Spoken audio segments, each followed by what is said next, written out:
Good macro will allow you to transcend and overcome even deficits with respects to strategy. What is good macro? Well, my definition may differ from yours. However, I mean it to be that of the creation of large armies and the producement of large cities and infrastructure. In this video, we shall aim to obtain a slither of what many would call perfect macro.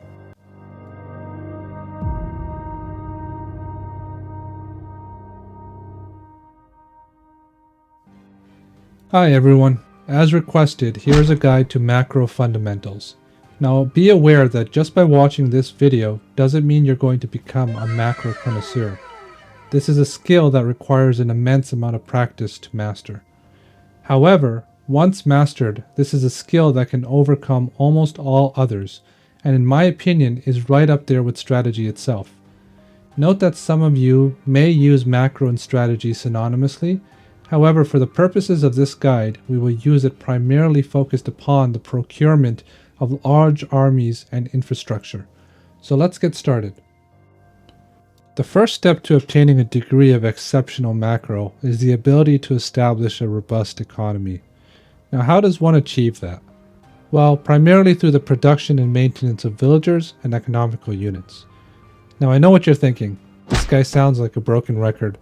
He said this a million times. But unfortunately, the realities of obtaining good macro are not one shrouded in glamorous tales of being able to enact a degree of quantum physics into your gameplay and annihilate your foes through absolute numerical superiority, but rather just simply making villagers.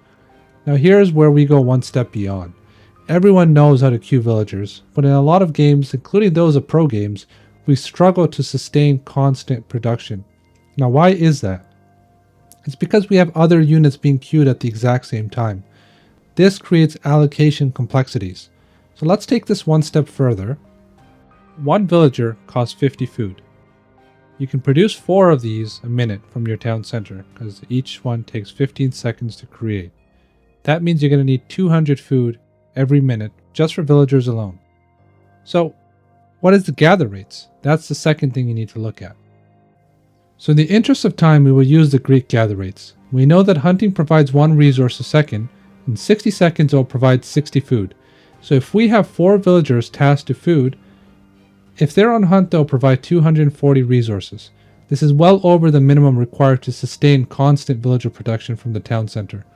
If you're on chicken or herdables, you'll get 216, and berries will be 192 food. So the golden rule of thumb is to have approximately 4 to 5 villagers on food sustain 1 TC worth of villager production. If you have 2 town centers, you want to have double that amount, so maybe 8 to 10. Now, here's the hard part. What happens if you're producing food-heavy units at the same time? Let's say you're building hoplites. Well, this is where people run into problems, and the reality is using detailed mathematics when trying to assess villager allocation, that's a difficult task. It's not one which top players use very often, if any. So what's the answer? You have to ballpark it. And I know it doesn't sound that cool, but realistically, that's what people do. You have to get a feel for it. You just have to assume certain numbers. Now let's break it down. We know the absolute minimum required to keep consistent food production on your town centers is 4. So for every racks you have, you probably want to add 4 or 5 more on top of food. So you need 4 for villager production. Let's say you need 5 for each barracks to support it.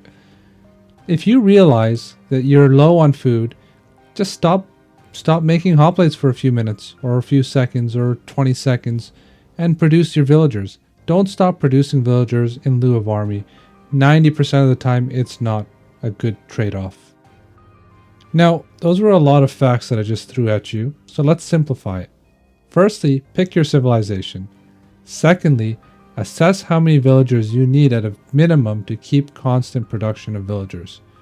So for Greek, I just showed it to you that you need about 4 to 5 on food to keep constant production at 1 town center. If you have 2, double it. If you have 3, multiply it by 3. Pretty straightforward. Do that with any civilization that you play. Now for every military unit you make, understand its costs. If it's a food related unit, ensure that you add the minimum required to make vills at the same time as making that unit.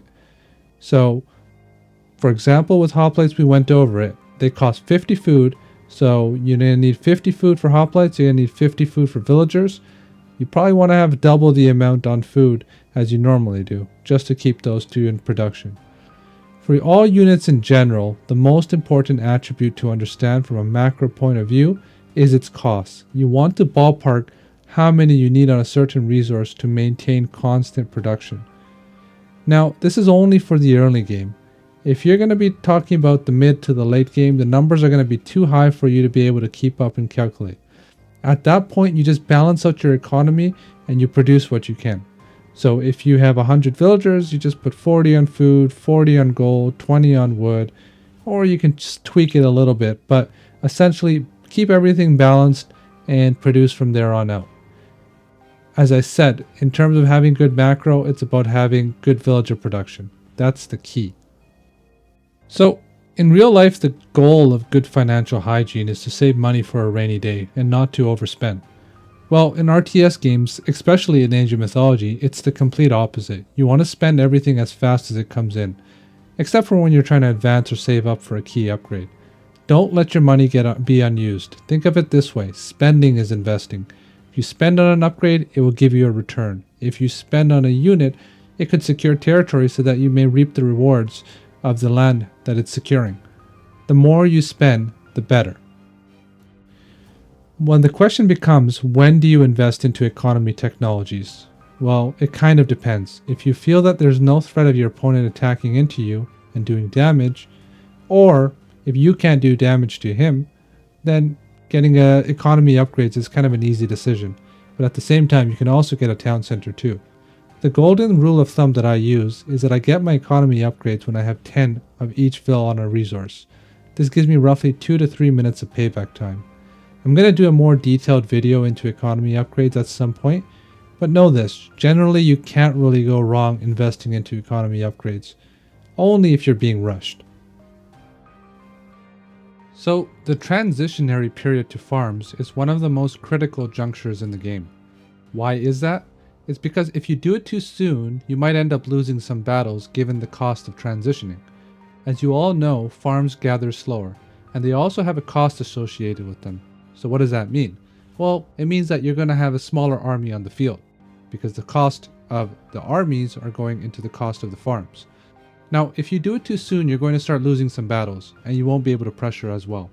If you do it too late, it might be game over for you, because once you get pushed off of your huntables or your natural food sources, you're going to have to transition all at once, which is not optimal.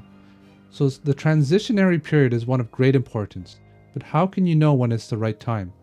Well, for me, I start transitioning earlier rather than later, and here's what I do. Firstly, I don't overly rely on external food sources. They can be raided very easily, and that could put an end to the game right there and then. However, there's exceptions to this. If you're on Watering Hole, there's a ton of huntables all over the map, and you have full map control, then by all means you can probably hunt even all game long. But from a general standpoint, I tend to keep it around 10 to 15 villagers of hunting on the map. In the meantime, I start using my goats, and this is step 2.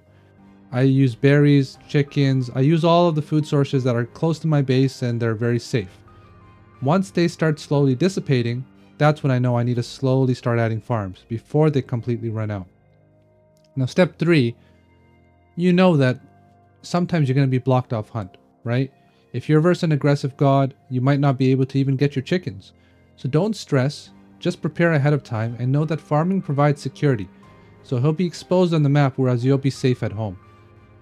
So essentially what I'm saying here is, don't go based on a rule book. I know I'm giving you some steps here, but sometimes you might have to start adding them earlier, sometimes you might have to start adding them later. The transitionary period is something you need to start thinking about subconsciously at a very early point in the game. Say 5, 6, 7, even 8 minutes into the game. You need to start thinking about when am I going to need to start making farms? And when you start making farms, the critical juncture is you need to start putting more on wood, because you're going to need wood to make farms. If you're Egyptian, you're going to need gold to make farms. So you need to start allocating your villagers in an adequate manner so that you can build your farms at the correct times. And note, the last point is that transitioning to farms is your weakest point. Be very, very careful. Don't overextend your military ventures during this time. Stay composed and know your strengths and weaknesses. Alright guys, so this is going to lead me to the end of this video. I know that this was a shorter one, but I think it's better if we keep it short and try to absorb all the information rather than try to cram all of that into one 25-30 minute video, because we're going to forget. It's just human nature. Remember, the key to good macro is focusing on your economy, focusing on villager allocation, and spending your money. If those three things are the only three things you learn from this video, you're going to improve as a player. Let me know if you guys have any questions. I'm definitely going to do a part 2 in the future because there's still more to talk about. However, if you guys really want it, I can do one sooner than later. Thanks for watching. Thank you for all the support and feedback. I really do appreciate it. And let me know if you guys enjoy this new style of video creation. In this one here, I prepared a script rather than going off the top as I did in my previous videos. Alright guys, I'll see you guys in the next one. Take care. Bye.